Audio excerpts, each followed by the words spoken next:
Thank you, Mr. Chair. And gentlemen, thank you very much for being here today. And unfortunately, this morning's hearing is required due to the haphazard withdrawal of U.S. forces, American citizens, and many of our Afghan partners. However, we do want to thank the men and women in uniform that assisted the evacuation of those that were able to make it out, and of course, to those that have given their service and sacrifice over the past 2 decades of the global war on terror. The loss of our service members and abandonment of Americans and Afghan allies last month was an unforced, disgraceful humiliation that didn't have to happen. The president put a cheap political victory, a withdrawal timeline timed to the 20th anniversary of 9/11 on his calendar and executed his vision with little regard for American lives or the real threats that we face. I do appreciate your open, your honest, and expert participation in communicating to this committee what went wrong. I think our American citizens are at a real crossroads right now where they are questioning the leadership from this president and this administration. President Biden's blunders can't be erased, but the United States must now account for them through a revamped counterterrorism strategy that recognizes the newfound momentum of terrorists and new threats emanating from the Middle East, in addition to rising challenges that we see coming from China and Russia. Pretty high stakes. Secretary Austin, I'd like to start with you. Did President Biden or any of his national security advisors express any military or diplomatic conditions for the American withdrawal from Afghanistan beyond the looming date of 9/11? What were those military conditions or diplomatic conditions that were outlined to you?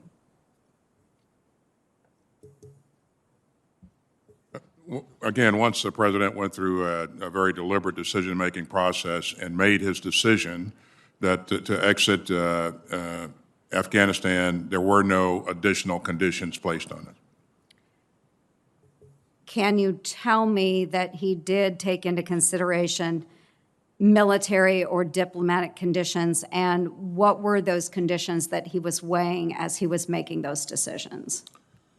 Sure. One of the things that all of us wanted to see happen was for this conflict to end with a diplomatic solution. And so one of the things that we certainly wanted to see was progress being made in the Doha negotiations. And we did not see, or he did not see, any progress being made, and there was really not much of a bright future for that process.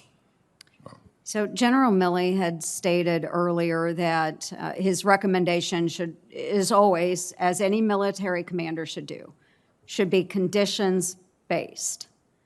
And we have to be able to evaluate whether those conditions are achievable and if we can successfully complete those. It sounds like there were very little consideration given to diplomatic or military conditions. The diplomatic, again, going to conditions-based, the diplomatic end to it, I think, General Milley, you also said that the military mission would end on the 31st and transition to a diplomatic mission. But I don't understand how we fulfill a diplomatic mission after August 31st when there are absolutely no diplomats on the ground in Afghanistan. They're gone. They've been evacuated. Who do we hand that mission off to when there is nobody there to complete it? So can you then say that the president directed you, Secretary Austin, to execute an unconditional withdrawal from Afghanistan? Unconditional. August 31st, done. Once he made the decision to withdraw, I mean, that was the decision to leave. And we certainly wanted to make sure that we shaped conditions so that our embassy could maintain a presence there and continue to engage the government of Afghanistan. So Secretary protection of the Austin. embassy was pretty important. Yes, Secretary Austin, you are extremely diplomatic in your answers. I can appreciate that. But this was not a conditions-based withdrawal.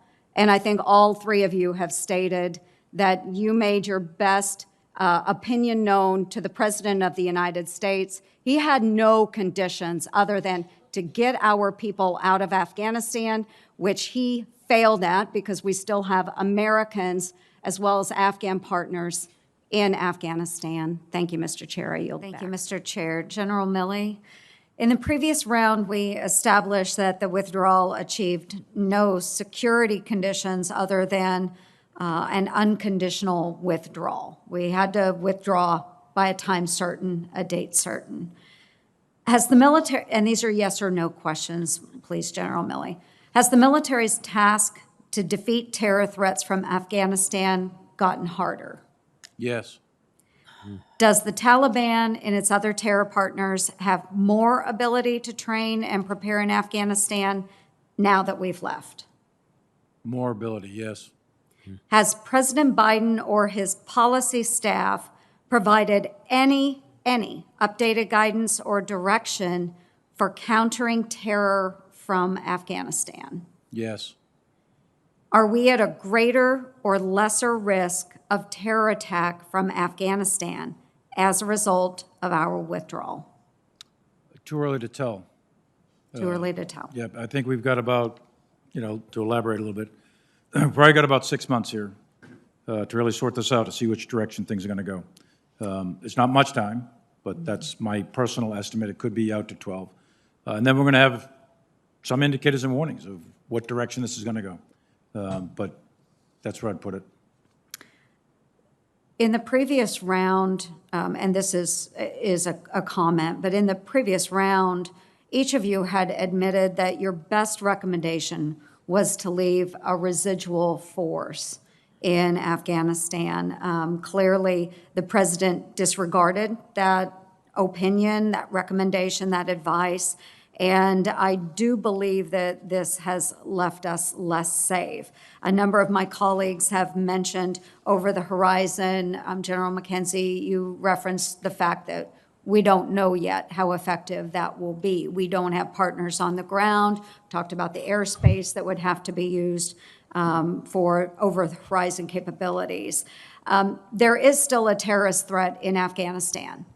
Now, on August 20th, President Biden had stated, what interest do we have in Afghanistan at this point with al-Qaeda gone?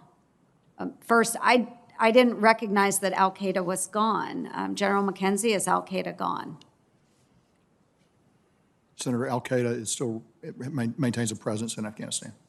And Secretary Blinken had said on August 22nd that the threat of terrorism metastasized out of Afghanistan a long time ago.